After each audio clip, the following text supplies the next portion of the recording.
Partie 3. Mbella l'envieuse était au coin du village. En train de bouder, elle marmonnait.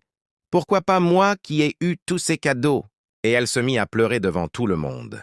Voyant cela, les parents dirent. Ndembi, il te plaît, ramène aussi ta sœur là où tu vis. Son comportement nous dépasse. Ne pouvant refuser, Ndembi accepta. En route juste avant de traverser la rivière, elle prit le temps de tout lui expliquer à nouveau les règles du monstre.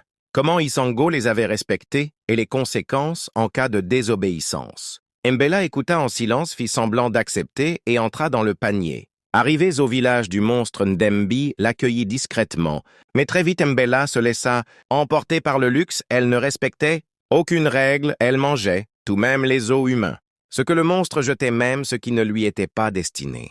Elle voulait profiter comme sa sœur sans suivre les consignes. 2 semaines plus tard, Ndembi la tressa et lui offrit des bijoux d'épagne et des cadeaux, mais elle lui dit fermement « Je ne peux pas te ramener au village.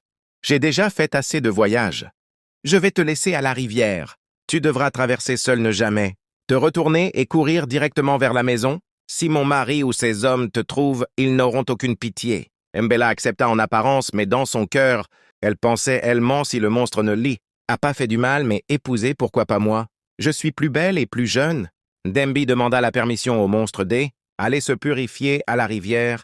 Il accepta, mais lui rappela de ne jamais y rester après 20 heures. Elles mirent du temps à arriver car Mbella traînait volontairement. Finalement, elles arrivèrent. Ndembi la laissa au bord de l'eau et repartit.